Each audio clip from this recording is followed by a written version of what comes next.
میں نے ایسے لوگ بھی دیکھے ہیں مسجد کی ہمسائیگی میں ہوتے ہیں، نماز کی توفیق نہیں ہوتی۔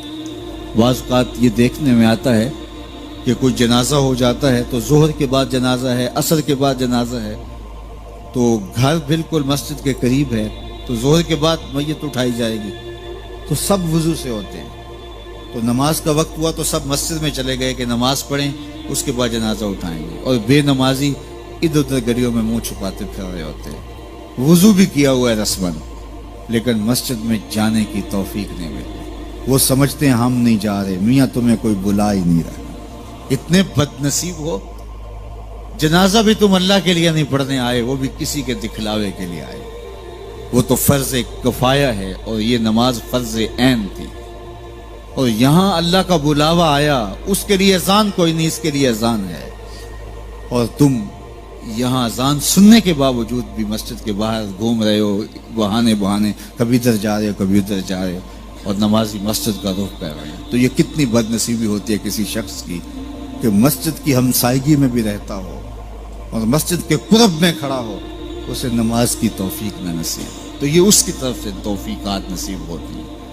میں ایک بات سنایا کرتا ہوں کہ لاہور جب بڑی چہل پہل ہوا کرتی تھی ہمارے ریلوے اسٹیشن پہ، تو بہت سارے لوگ ریلوے کے ذریعے آیا کرتے تھے، تو وہاں کلیوں کی قطاریں ہوا کرتی تھی۔ ایک بوڑھا کلی، ٹرین کا وقت ایسا تھا کہ وہ رکی آ کے، تو اس نے کسی کا سامان اٹھایا، تو میکلوڈ روڈ پہ جانا تھا، تو راستے میں نوری مسجد پڑتی ہے، تو اس نے کہا قریب آ کے کہ بابو جی میری نماز عصر رہتی ہے، تو ذرا 2 منٹ کے لیے رکیے، میں نماز پڑھ لوں۔ تو اس نے کہا ٹھیک ہے، سامان رکھا اور بابا جی اندر نماز پڑھنے چلے گئے۔ نماز ذرا اعتدال کے ساتھ پڑھتے تھے، رکوع و سجود اچھے طریقے سے کرتے تھے، اور یہ بار بار ٹائم دیکھتا ہے اور کبھی اندر جھانکتا ہے، تو بابا جی ابھی رکوع میں ہیں، کبھی سجدے میں ہیں، کبھی قیام میں ہیں۔ یہ کہتا ہے کہ میں عجیب مصیبت میں پھنس گیا کہ بابا جی نماز نہیں چھوڑ رہے۔ خیر بابا جی نے سلام پھیرا، ان کو تسبیحات فاطمہ پڑھنے کی عادت ہوئی تھی، وہ تسبیحات پڑھنے لگ گئے، تو اس کا پیمانہ صبر لبریز ہو گیا۔ وہ جہاں جوتے اتارتے تو وہاں جا کے اندر جھانک کے کہتا بابا آ بھی جا، تینوں کیڑی شے باہر نہیں آن دیندی۔ تو بابے نے یوں پلٹ کے دیکھا اور مسکرا کے کہا پتر جڑی شے تینوں اندر نہیں آن دیندی۔ وہ نہ بلائے تو بندہ قرب میں بھی کھڑا ہو تو اندر نہیں جا سکتا۔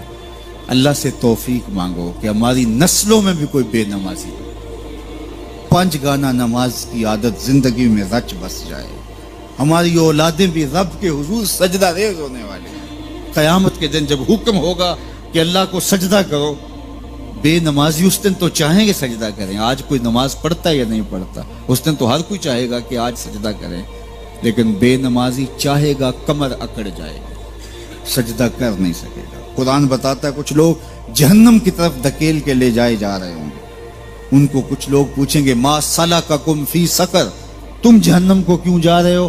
تو وہ کہیں گے لم نکو من المصلی، ہم نماز نہیں پڑھا کرتے تھے۔ تو 5 گانا نماز یہ زندگی میں شامل کر لو، کبھی بھی نماز قضا نہ ہونے پائے۔ قیامت کے دن بے نمازی کو اللہ دشمنان خدا کی صف میں کھڑا کر دے گا، جہاں نمرود کھڑا ہوگا، جہاں فرعون کھڑا ہوگا، جہاں حامان کھڑا ہوگا، جہاں قارون کھڑا ہوگا، جہاں دشمنان خدا کھڑے ہوں گے، بے نمازی بھی اس صف میں کھڑا کر دیا جائے گا۔ مجھے بتائیے ہم میں سے کوئی بھی یہ گوارہ کرتا ہے کہ حشر کے دن دشمنان خدا کی صف میں کھڑے کر دیے جائیں؟ یا کوئی خاتون یہ گوارہ کرتی ہے کہ رسول اللہ صلی اللہ علیہ وآلہ وسلم کی راہوں میں کانٹے بچھانے والی ام جمیل کے ساتھ کھڑی کر دی جائے؟ تو جب ہم یہ گوارہ نہیں کرتے، نہ ہماری مائیں بہنیں بیٹیاں گوارہ کرتی ہیں، تو پھر نماز کبھی ترک نہ کیجیے، نماز کو شعار زندگی بنا لیجیے۔